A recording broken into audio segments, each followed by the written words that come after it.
Hey everyone, how's it going? Welcome to Self Shoots the Shit, episode 12. So vulgar.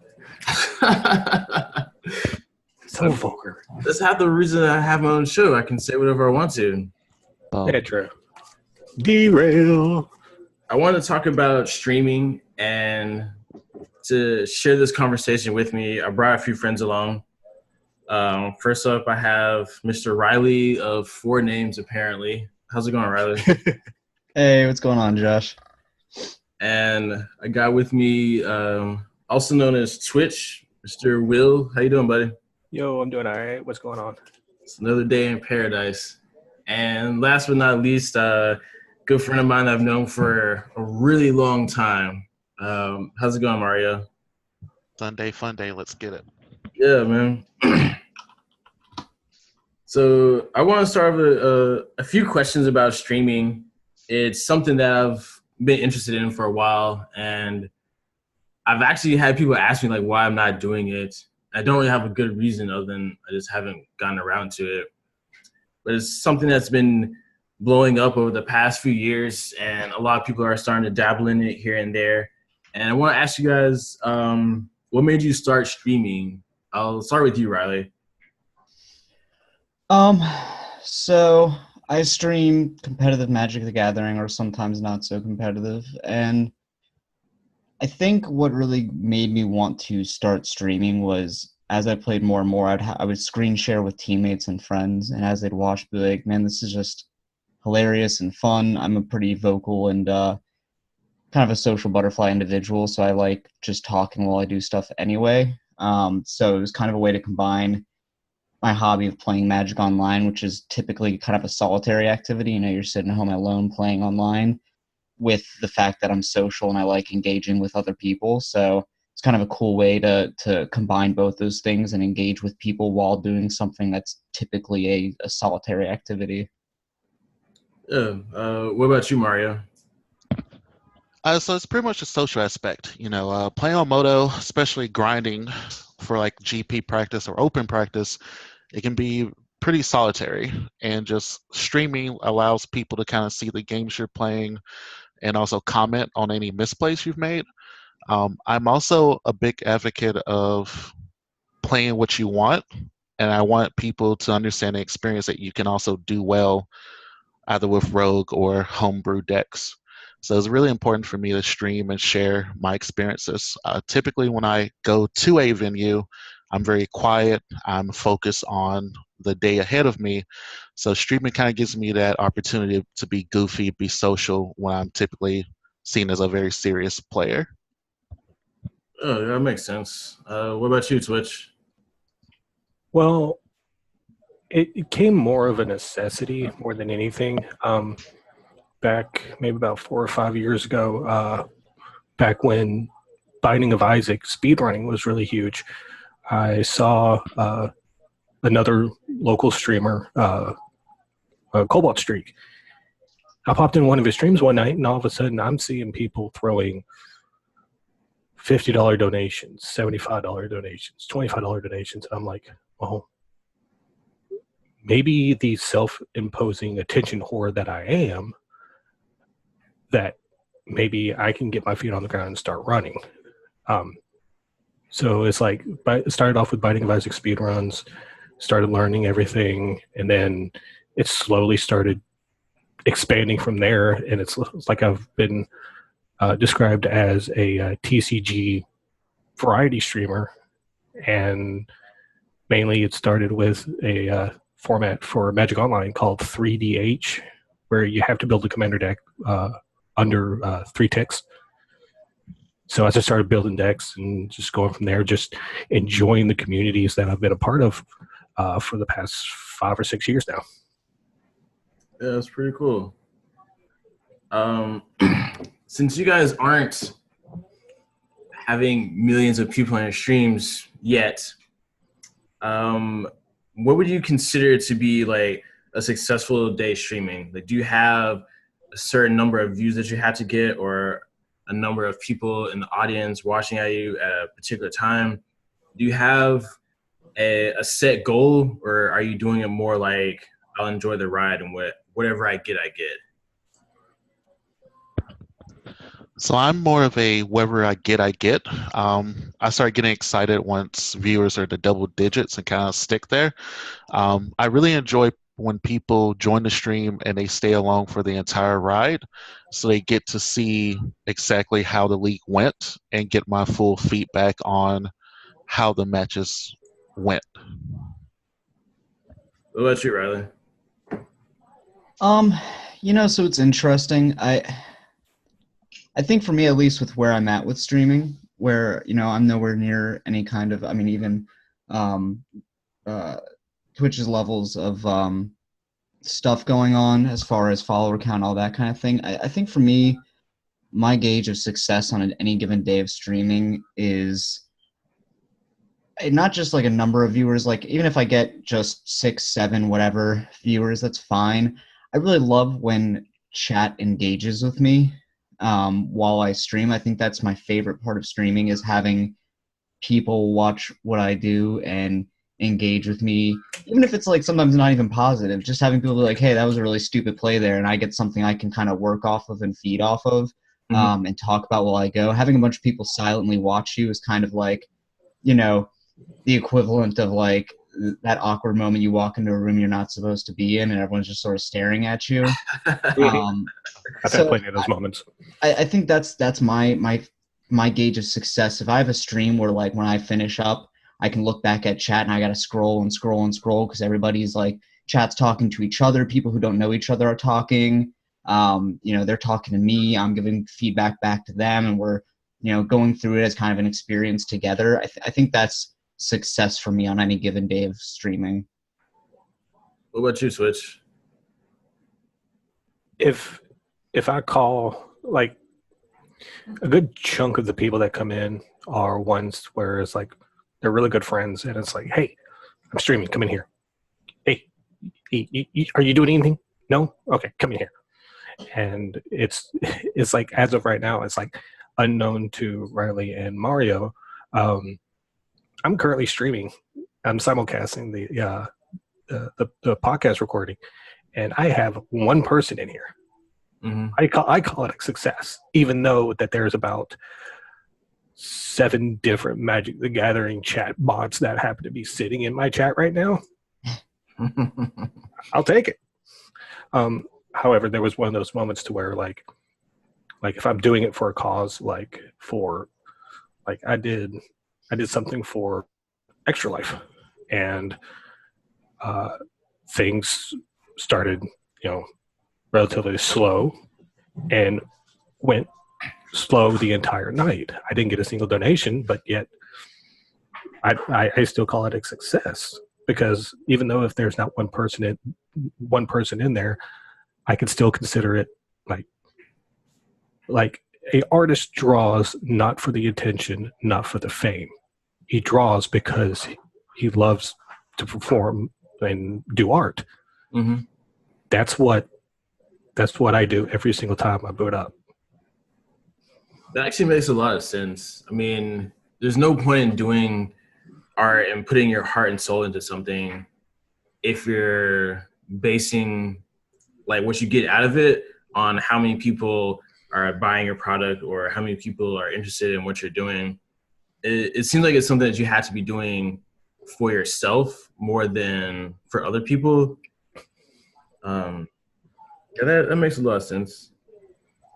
Josh, I think to feed off of that, and it's kind of exactly what he was just saying, so I've had this, it really relates a lot to me to competitive Magic grinding, which I know you know a lot about, Josh, where as well as I do, and we've seen, both of us have probably seen dozens and dozens of people do this through the years, where if you're the type of grinder and the type of person who goes into a competitive game, and not even just Magic, really any competitive sport or game, where you value yourself and your input based on your record and how well you do, then you will burn out really, really fast, because the fact of the matter is that life isn't fair. No matter how hard you work, you're not going to do as well as you're dreaming in your mind most of the time, and that's fine. But your goal shouldn't be measured in your record if it's Magic, or in terms of streaming, it should be measured in how many viewers you get or how many followers you have or how many, subscribers you have or donations or whatever. Your goal should be to have fun, to, create something, to whatever it may be, but it should be personal. And then those other things are kind of like a really nice bonus that comes with it. But if you base your outcome on that, like if you try to go into streaming with, well, if I don't have 100 followers by the end of the first month of streaming, then what is even the point? You're not going to be streaming very long because that's just not how it works. Like your goal should be, I want to do this because it's fun and this is what I want to do. And like, whatever happens, happens. Like, Yep. Yeah, I think for me, it's like I had this idea of, going in and like within 6 months be like financially set. No, I got humbled pretty damn quickly. I've been streaming on H2O Happy Dude for like maybe about close to 4 years going on now. And the only reason why I have an affiliate status right now is because of one single person hosting me for 600 people. Yeah, and get those breaks. Yeah, it's like I never expected it. I never saw it coming. And then Christmas Day, I see this affiliate email sitting in my inbox, and I'm like, well, shit. What do I do with this now? Because it's something that I've attained, and I'm like, where the fuck do I go with this? So how do you think streaming has changed gaming over the past 7 or 8 years? Like, streaming's been around for a while, but it wasn't always there. And it wasn't as big now as it was some time ago. So, like, how do you think it's influenced the way people play games and everything? Well, as a spectator sport, it fucking sucks. Because it's like when it's like I'll be brief on this, but when you're playing a competitive game, everyone expects you to have such a high skill level. I mean, Josh, you made the pro tour. I know Riley and Mario's probably either been super close or gotten there. But when I play, oh god, what was it? Even when I play Pokemon TCG online and make misplays, I get chastised to hell and back. So I mean, they it's like, oh, well, he's streaming, so we're going to put him on this extremely high pedestal, whether or not my credentials meet a Luis Scott Vargas or Gabriel Nassif or Pat Chapin. They expect me to be up here, but they're thoroughly disappointed in the process. But as gaming as a whole, it actually, even though some companies do not acknowledge it, I consider it to be sort of like a advertisement. Mm-hmm. Because back a couple of years ago, when Nintendo started putting the ban hammer on people playing their games, it's like, no, don't do that. Don't take revenue from the people that we go out of our way to watch. Because if I'm going to put money into my stream by buying a capture card, a Nintendo Switch, and any, like, let's say Mario Odyssey, I'm playing it not only because I love it, but I want other people to join in on the ride with me. Yeah. And it's one of those things of, we see it one way and everyone else sees it completely different, and it's being a huge conflict with each other. Yeah. If that makes any sense.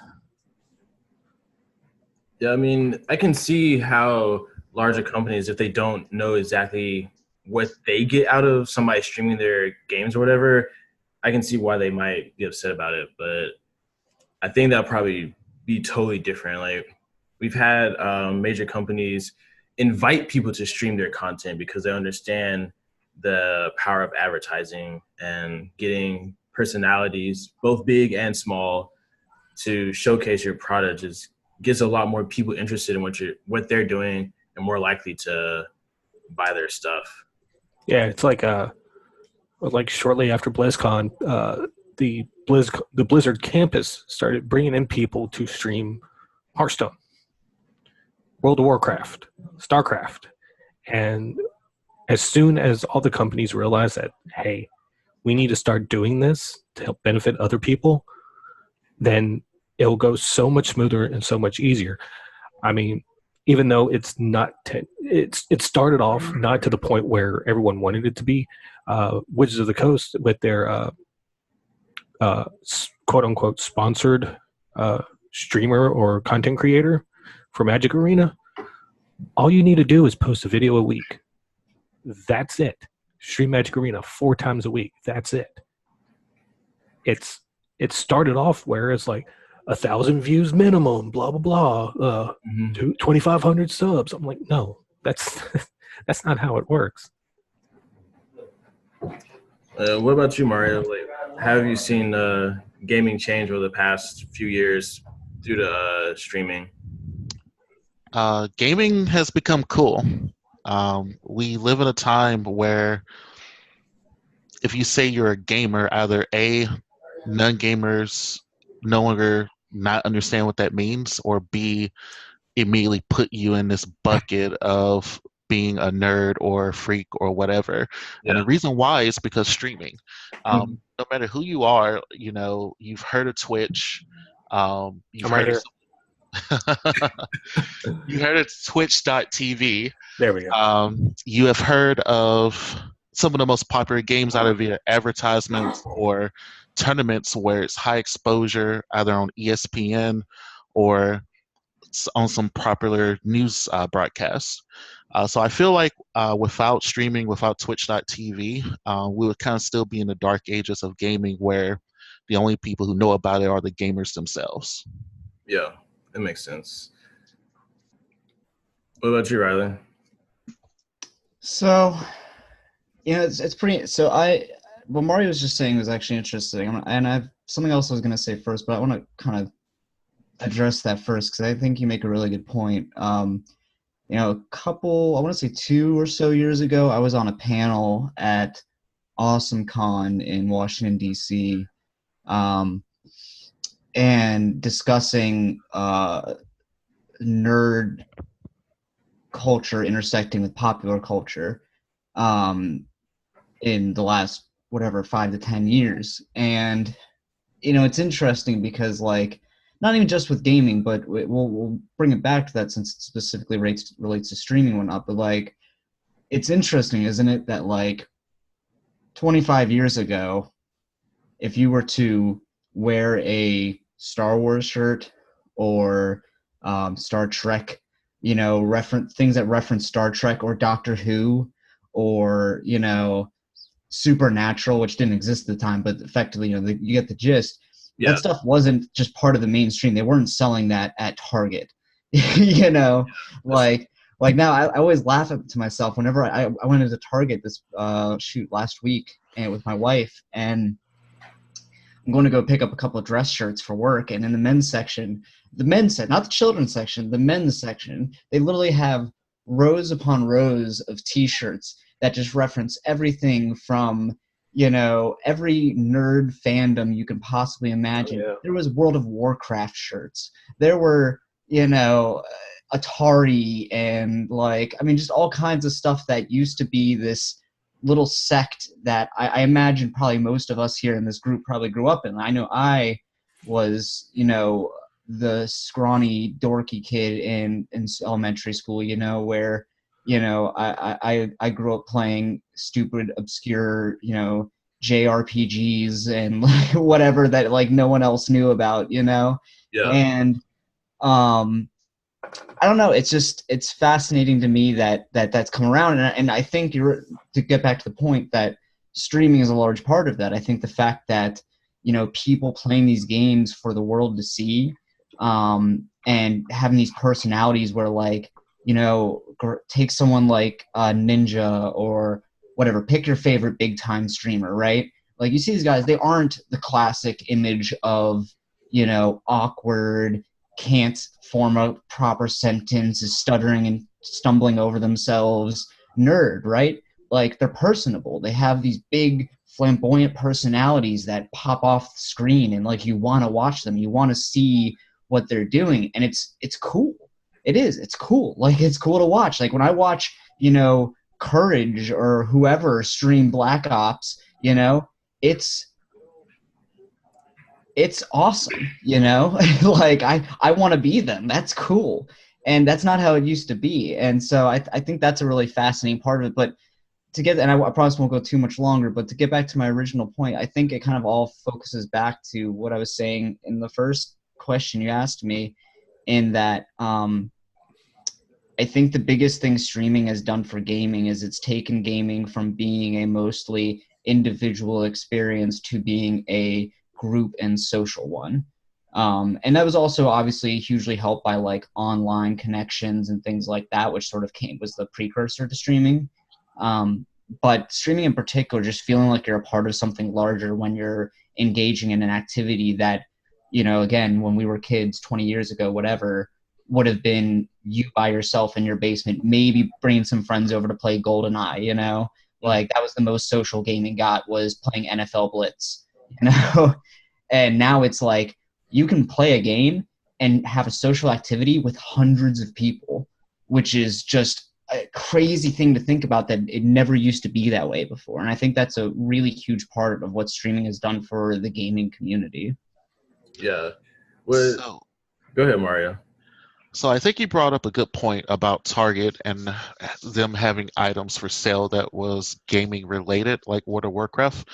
I feel like streaming had a very big part in that, because it was an opportunity to finally put numbers behind the audience. Yeah. So you can go into like a World of Warcraft stream, or you can go to League of Legends Worlds, and there's more viewers watching that than the Super Bowl. It's very hard for retailers and investors to ignore that. Mm-hmm. And Sure. It's like, okay, if there's 2-3 million people spending time watching this, some percentage of these individuals would probably also want to open their pocketbooks for some sort of merchandise for this same thing that they're viewing. Mm-hmm.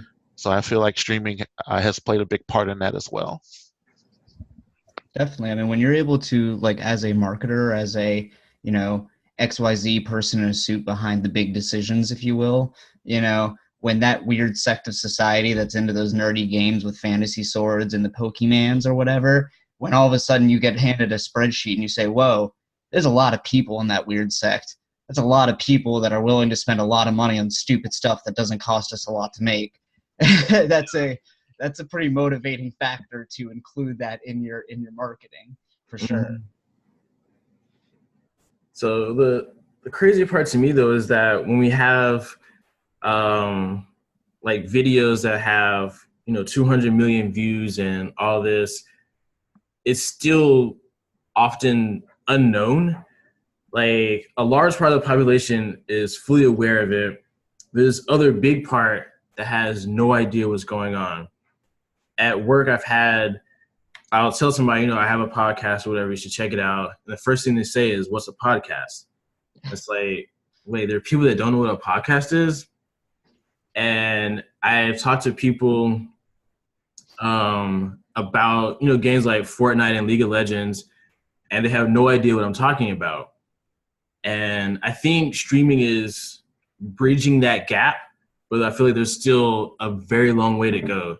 Like, people know what the Super Bowl is, but you have games that get more viewers than the Super Bowl, but people have no idea what League of Legends is.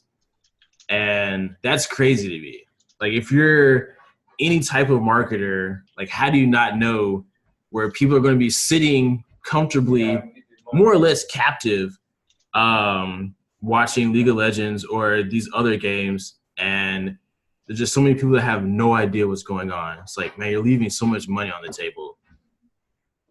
Well, the whole thing that I gathered from the first year that they did the Heroes of the Dorm Grand Finals on ESPN, I do understand that it kind of fits the age demographic that they're going for. It's like professional gaming is is on par with professional wrestling to the point where they're trying to capture the 18 to 32 male demographic.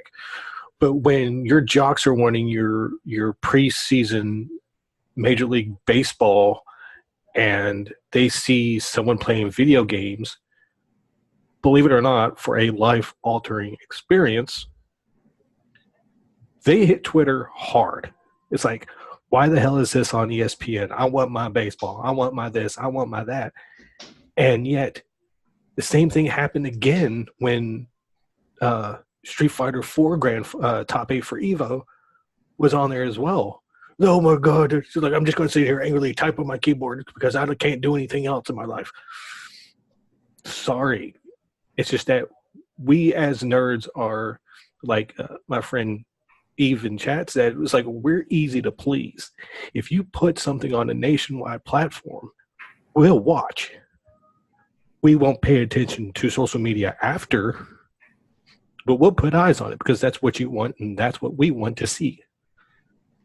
Yeah, the crazy part is that there's still, in the eyes of many people, this stigma in terms of like gaming where you're sort of ostracized by a large part of the community. Like, that's obviously changing over the past, 10 years or so, but there's still a lot of people who look at playing video games as something that these other people do. Like, you're living in your mama's basement, or you're, like unfit, you're unhealthy, you don't know how to talk to women, all these kind of like negative stereotypes. There's still a lot of people that feel that way, even though we've come really far. We have shows like Big Bang Theory, sort of bridging that gap, letting the rest of the world know that they're actually regular people that do these things, Yeah, it's like one of the easiest trolls was like, it's like, I kind of hope you can actually, get off the computer and go get a life. I'm like, this is my life. It's just one that you don't want me to have. Yeah. So it's like there's outlets and stuff out there to where like nerds are eventually going to rule the earth. No doubt about it. Either by like video games, tech companies, podcasting, streaming. We are eventually going to be one of the we're eventually going to be the 1%ers. And happens to be that no one likes that. Well, Go ahead, Riley. Well, somebody go. All right. Well, I'll be quick. So there's a couple things at play, right? Where one, there's something to be said for the fact that like, I think even saying like the nerds will take over the earth or whatever, as it becomes more and more prevalent, I don't even think that's necessarily true. I just think the definition of what a nerd is changing, right? Like, I think that whenever someone uses the term nerd or what have you negatively, it's always going to be changing to whatever the easiest sect of people to create an outlier out of is.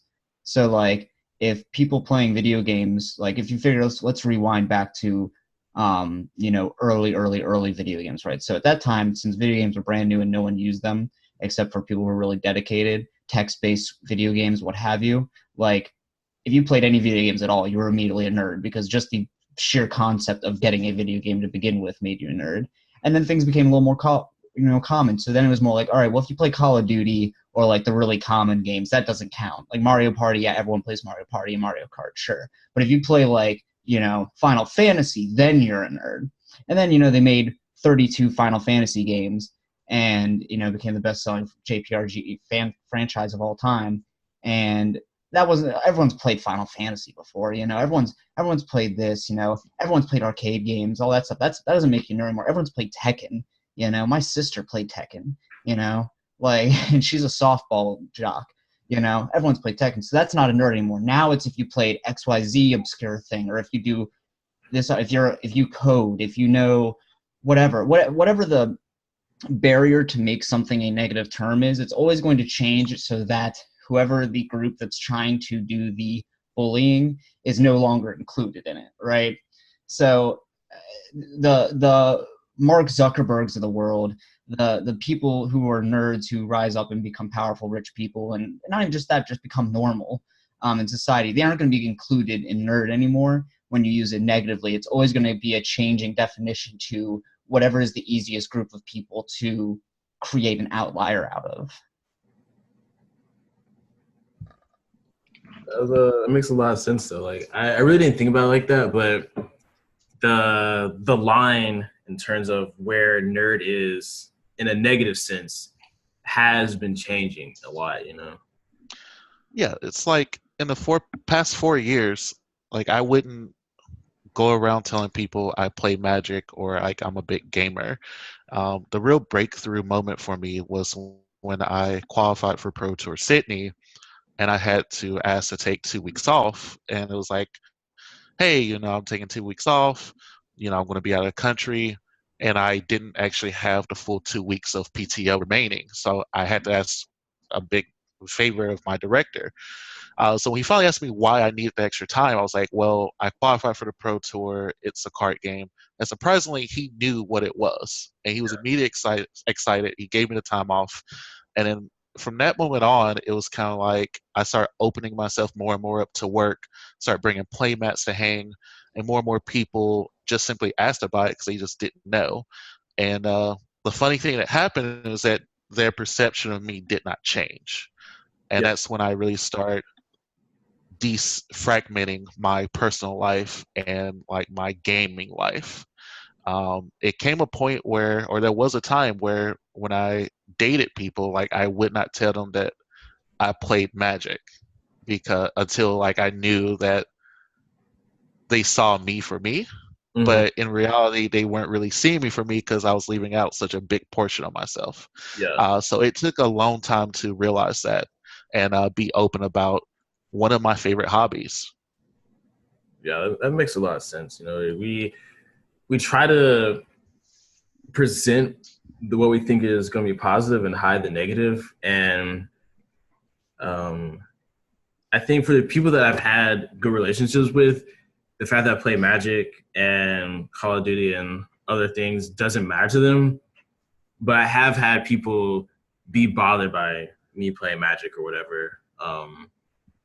Especially like with frequency, you know,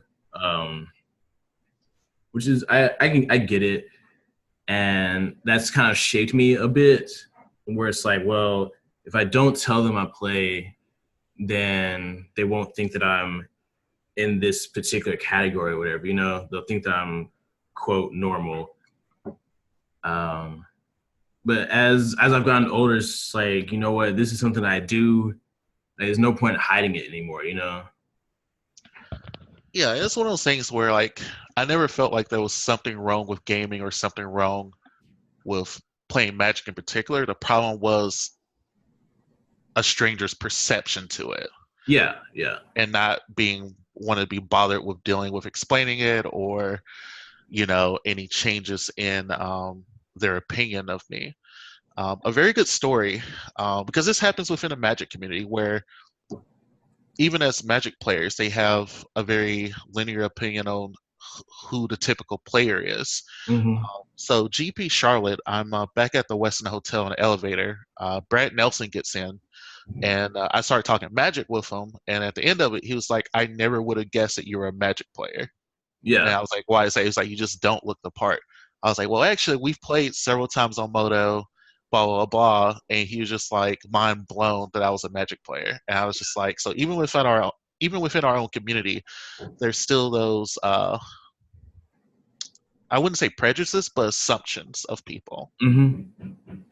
I mean, let's go back and take a look at, someone that it's like has these stereotypical, looks like a gamer. Let's go back to 2008 at Pro Tour Berlin. Luis Scott Vargas. He is literally in that top 8. He was literally twice the man that he is now because he lost so much weight since then. Mm-hmm. And everyone's expecting like the big guys like your Brad Nelson, where everyone has a stereotypical look of, You know, 5'3", as wide as he is tall, and can barely get up a flight of stairs. You know, it's like we all have our own, you know, looks and quirks, and you know, to be frank, none of us fit that stereotypical gamer mold. Like, I can't see Mario, but I don't think I've met him before, but I'm assuming that he doesn't.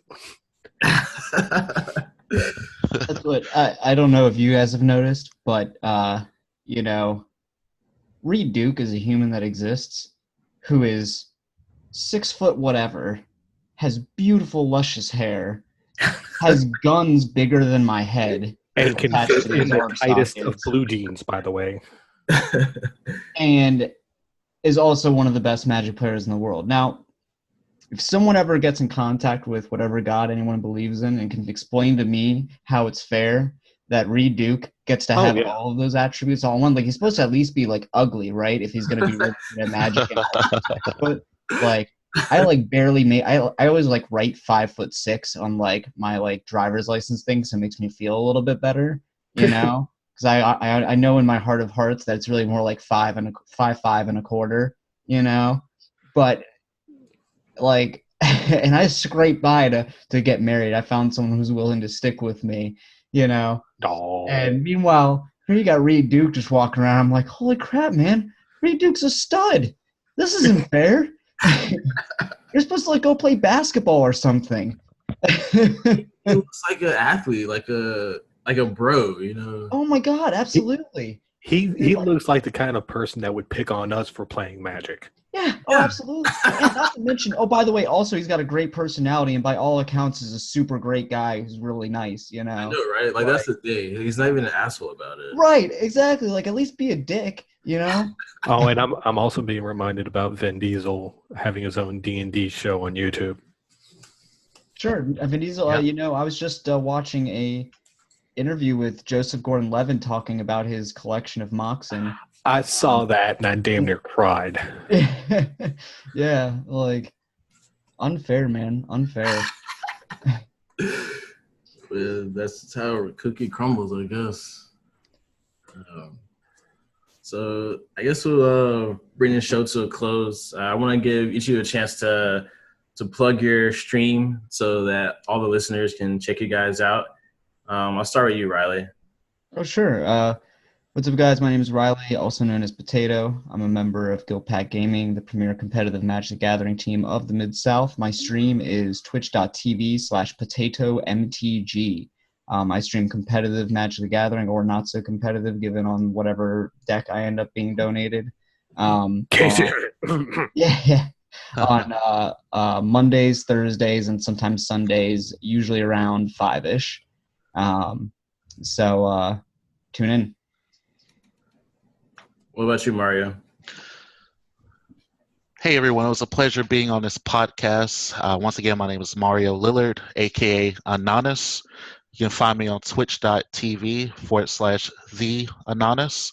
Sponsored by Card Monster Games and a part of Team Hard Knocks. Also check out our webpage at www.teamhardknocks.com. Feel free to visit my stream anytime. Mostly modern, limited, and lots of good EDM music. What about you, Twitch? I am quite possibly the only person here that is not currently active in the competitive Magic scene. So basically, YouTube, Instagram, Twitter, Twitch, H2L Happy Dude. You'll find me on there. Not affiliated with any team, but however, if you come into my chat room saying, "Hey, Waterboy," you will automatically be timed out. Just fair warning. Oh man, it was a great time talking with you guys, and I'll check out y'all streams. Appreciate the conversation. No problem. Thanks for having us.